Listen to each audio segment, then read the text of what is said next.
नमस्कार दोस्तों, मैं हूं अर्जुन त्यागी और आप देख रहे हैं मेरा यूट्यूब चैनल एग्ज़ाम कंटेंट्स। मैं स्वागत करता हूं आप सभी का मेरे एग्ज़ाम कंटेंट्स चैनल पर। और आज मैं आपको बताऊंगा कारक के बारे में।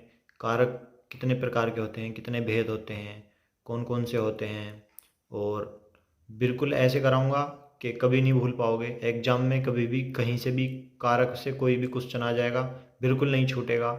डिटेल में कराऊंगा, एग्जाम्पल से कराऊंगा, बिल्कुल गुण दूंगा कारक को आज। ठीक है, तो चैनल को सब्सक्राइब करते हुए बढ़ते हैं वीडियो में आगे। ठीक है, देखिए पहले मैं परिभाषा बता देता हूँ आपको कारक की क्या होती है। ठीक है, तो कारक क्या होते हैं, फिर हम एक एक करके कारक कितने होते हैं वो देखेंगे, फिर कौन कौन से और उन कैसे कैसे उनको समझा जा सकता है, कैसे उनको याद किया जा सकता है। ठीक है, पेपर में कभी भी आज के बाद कारक आएंगे ना आपके, तो आप भूल नहीं पाओगे, 100% ठीक करके आओगे। ठीक है, बस याद करते रहिए और वीडियो को पूरा देखिए जिससे कि आप सभी चीज़ अच्छे से जान पाएँ। ठीक है, परिभाषा देख लेते हैं।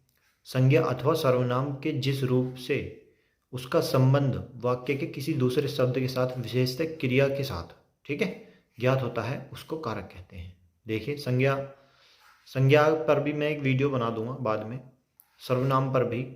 संज्ञा और सर्वनाम आप जानते ही हों, ठीक है, जानते होंगे। संज्ञा अथवा सर्वनाम के जिस रूप से उसका संबंध वाक्य के किसी दूसरे शब्द के साथ, विशेषतः क्रिया के साथ, ठीक है, विशेषतः क्रिया के साथ उसका संबंध ज्ञात होता है, उसको कारक कहते हैं। जैसे राम ने राक्षसों को बाणों से मारा। ठीक है, तो किसने मारा? रावण राम ने राक्षसों को किसके द्वारा? बाणों के द्वारा। तो यहाँ पे कारकों का यूज हो रहा है, का, को और से। ठीक है, ये कारक होते हैं। आइए हम आगे देख लेते हैं ये कौन से कारक किस में लगते हैं। ठीक है, देखिए कारकों, ये जो होते हैं को, से, ने, ये होती हैं विभक्ति। कारक सूचित करने के लिए संज्ञा अथवा सर्वनाम के साथ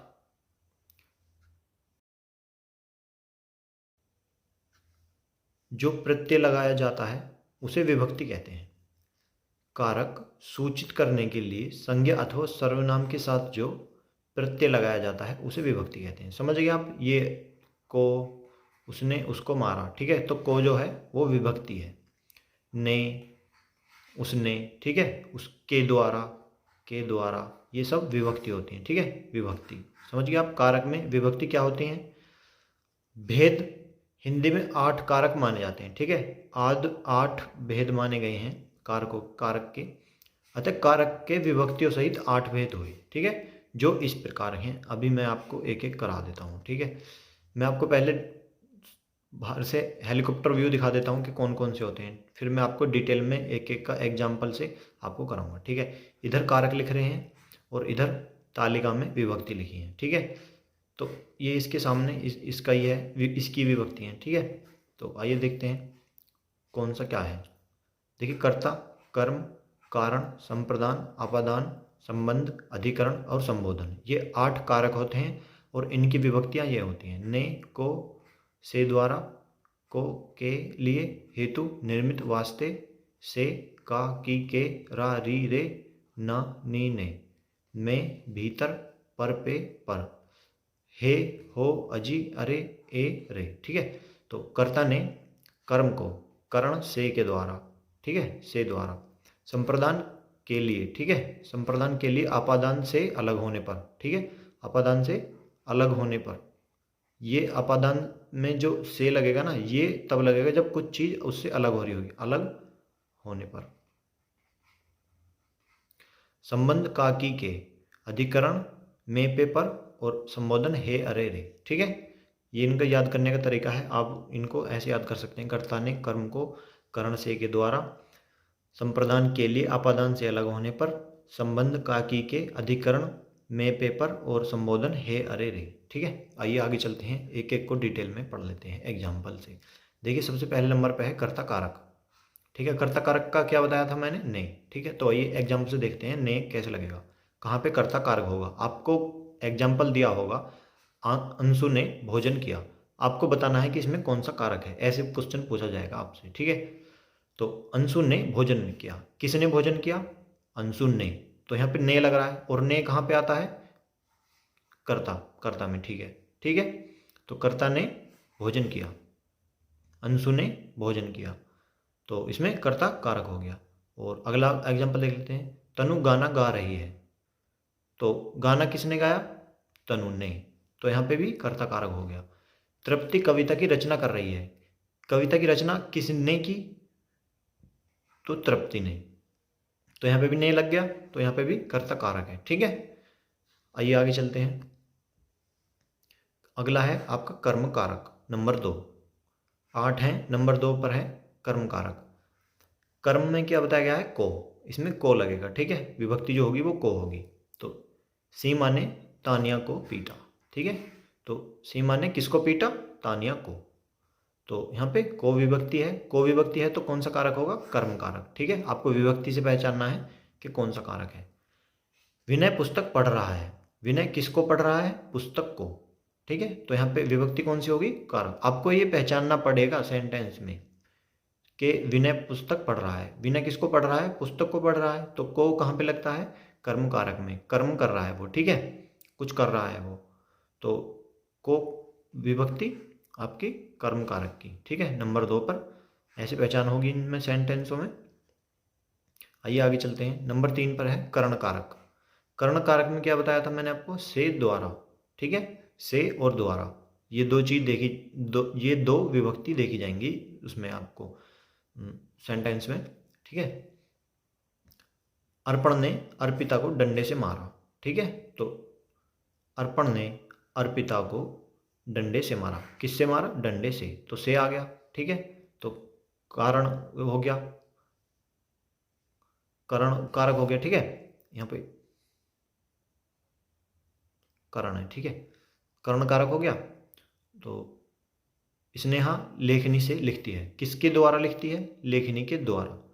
तो यहाँ पे द्वारा आ गया, तो द्वारा कौन से में होता है? कर्ण कारक में। ठीक है, कर्ण कारक में, समझ गए? द्वारा और से विभक्ति जिस भी आपको उसमें मिल रही हो, वो उसमें वाक्य में, वहाँ पे आपका कर्ण कारक होगा। ठीक है भाइयों, आइए आगे चलते हैं। संप्रदान कारक। संप्रदान कारक में मैंने आपको क्या बताया था? जिसमें को के लिए हेतु निर्मित वास्ते आए विभक्ति जिस वाक्य में। ठीक है, को के लिए हेतु निर्मित वास्ते, वहाँ पे संप्रदान कारक होगा। ठीक है, आइए पहचानते हैं सेंटेंस में कैसे देखा जाएगा। सुरभि भाई के लिए मिष्ठान लाती है, के लिए। ठीक है, के लिए आ गया इसमें, ये रहा यहाँ पे। ठीक है, यहाँ पे ये विभक्ति आ गई इस वाक्य में, तो ये संप्रदान कारक है। ठीक है, आपको ऐसे पहचाना है। बच्चों को गेंद लाओ, बच्चों को गेंद लाओ। ठीक, बच्चों को गेंद लाओ,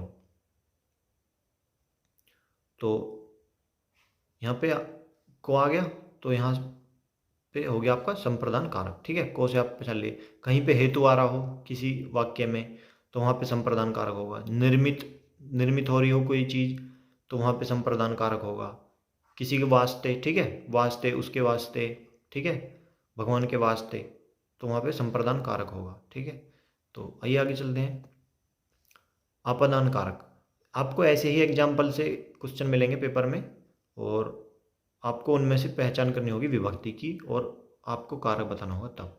वीडियो अच्छा लग रहा हो तो वीडियो को शेयर कीजिए, लाइक कीजिए, और कमेंट करके बताइए वीडियो आपको कैसा लग रहा है, और सब्सक्राइब कीजिए एग्जाम कंटेंट चैनल को। अब देखिए अगला है आपका नंबर 5, अपादान कारक। अपादान कारक, इसमें पहचान है आप इसकी से, जो विभक्ति है इसकी वो से है, से इसकी पहचान करनी है। तो वृक्ष से पत्ता गिरता है, अपादान से अलग होने पर बोला था ना मैंने आपसे, अलग होने पर, अलग हो रही होंगी इससे चीज। ठीक है, इसकी पहचान है ये अपादान की। वृक्ष से पत्ता गिर रहा है, पत्ता अलग हो रहा है वृक्ष से, तो इसमें कारक है आपका अपादान। ये पहचान करने का तरीका है विभक्ति से अलग होने पर अपादान में लगेगा। ठीक है, वृक्ष से पत्ता गिरा मतलब वृक्ष से पत्ता अलग हो गया है। और सवार घोड़े से गिरा, सवार घोड़े से अलग हो गया। ठीक है, से अलग होने पर। रेलगाड़ी प्लेटफॉर्म से जा चुकी है, प्लेटफॉर्म से अलग हो चुकी है। ठीक है, से अलग होने पर, जहाँ पे भी लग जाए से अलग होने पर, वहाँ पे अपादान कारक होगा। ये पहचान है अपादान कारक की। ठीक है, कोई डाउट? कोई आपको कुछ समझ नहीं आ रहा हो तो आप मुझसे कमेंट करके पूछ सकते हैं। आइए आगे चलते हैं। नंबर 6 पर है संबंध कारक। संबंध कारक में मैंने आपको बताया था नंबर 6 पर है का, की, के, रा, री, रे, ना, नी, ने। ये जहां पर भी आ जाए वहां पे संबंध कारक होगा। ठीक है, अब देखिए कैसे पहचान कर लेते हैं एग्जाम्पल से। मेरी घड़ी खो गई है, तो मेरी घड़ी खो गई है, किसकी घड़ी खो गई है? मेरी, तो इसमें आ गया री। ठीक है, मेरी, यहाँ पे रा, री, रे। ठीक है, मेरी घड़ी खो गई है। ठीक है भाइयों, तो यहाँ पे संबंध कारक। और अगला देख लेते हैं, मैंने अपनी पुस्तक लिखी। मैंने, ठीक है, ने, ना, नी, ने। मैंने अपनी पुस्तक लिखी, तो यहाँ पे भी हो गया संबंध कारक। ठीक है, ऐसे पहचान करनी है विभक्तियों से, का, की, के, रा, री, रे, ना, नी, ने से संबंध कारक की पहचान होगी। ठीक है, इन विभक्तियों से जिस वाक्य में ये आ रहे हों वहाँ से वहाँ पे संबंध कारक होगा। ठीक है, पहचान लोगे अब तो। आइए आगे चलते हैं। नंबर 7 पर है अधिकरण कारक। मेज पर पुस्तक रखी है। अधिकरण में मैंने आपको बताया था में, भीतर, पर पे या पर, ये जहां पर भी आ रहे हो वहां पे अधिकरण कारक होगा। मेज पर पुस्तक रखी है, किस पर रखी है पुस्तक? मेज पर, तो पर। ठीक है, मेज पर पे या फिर मेज पर ही है यहाँ पर, तो मेज पर यहाँ पे विभक्ति आ गई तो अधिकरण कारक हो गया। ठीक है, मैं 3 मिनट में आ रहा हूँ। मैं 3 मिनट में आ रहा हूँ, मैं। ठीक है, मैं आ गया यहाँ पे, तो ये यहाँ पे हो गया अधिकरण कारक। ठीक है, मैं विभक्ति आ गई या भीतर आ गई या पर पे आ गई। ठीक है, कि टेबल पर पे, ठीक है, टेबल पर या फिर प्लेटफॉर्म पर वो खड़ा है। ठीक है, ऐसे, या उसके भीतर या उसमें। ठीक है, तो वहाँ पर अधिकरण कारक होगा। ठीक है भाइयों, आइए आगे चलते हैं। अगला है और लास्ट संबोधन कारक। संबोधन कारक की पहचान क्या बताई थी मैंने आपको? हे, अरे, रे। हे, हो, अजी, अरे, ए और रे, ये जहाँ पर भी विभक्ति आ जाए जिस वाक्य में, वहाँ पर संबोधन होगा। और इसकी एक और पहचान मैं आपको बता दूँ, ये देखिए, ये वाला जो चिन्ह है ना, ये विस्मयादि बोधक चिन्ह कहते हैं इसको। ये जहाँ पर भी लगा आपको चमक जाए, बस कोई डाउट नहीं आना चाहिए मन में, सीधा संबोधन कारक उसका आंसर होगा उस क्वेश्चन का।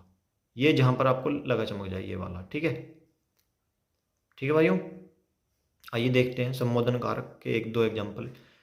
विभु, इसको बोलने के बाद थोड़ा रुका जाता है। ठीक है, विभु इधर आओ, तो यहाँ पे संबोधन कारक। इसकी तो पहचान आपको इससे कर लेनी है। ठीक है, इस वाले चिन्ह से। हे प्रभु, ठीक है, इसको बोलने के बाद थोड़ा रुका जाता है, ये तभी लगता है। ठीक है, हे प्रभु, उसके ऊपर कृपा करना, तो यहाँ पे संबोधन कारक हो जाएगा। ठीक है भाइयों,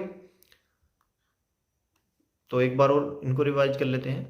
कर्ता ने कर्म को कर्ण से द्वारा, संप्रदान के लिए अपादान से अलग होने पर, और संबंध का, की, के, अधिकरण में, पे, पर, और संबोधन हे, अरे, रे। ठीक है, तो कारक आप याद कर चुके होंगे, एग्जाम्पल से कराए हैं। आशा करता हूँ आप नहीं भूल पाएंगे पेपर में। बस इनको रट लो, याद कर लो, बार बार देख लो वीडियो को, तो उससे आपको याद हो जाएंगे। ठीक है, कोई डाउट हो तो आप मुझे कमेंट करके पूछ सकते हैं। वीडियो समाप्त हुआ आज के लिए। आज की वीडियो में बस इतना ही। और वीडियो आपको अच्छा लगा हो तो वीडियो को लाइक कीजिए और अपने दोस्तों भाइयों को शेयर कीजिए, और कमेंट करके बताइए वीडियो आपको कैसा लगा। यदि आपका कोई सवाल है तो भी आप मुझे कमेंट करके पूछ सकते हैं, मैं पूरी कोशिश करूँगा आपका जवाब देने की। और चैनल एग्जाम कंटेंट्स को सब्सक्राइब कीजिए और बेल आइकन दबाना ना भूलें, उससे आपको मेरी नेक्स्ट वीडियो की नोटिफिकेशन टाइम पर मिलती रहेगी। तो मिलते हैं नेक्स्ट वीडियो में, तब तक के लिए धन्यवाद।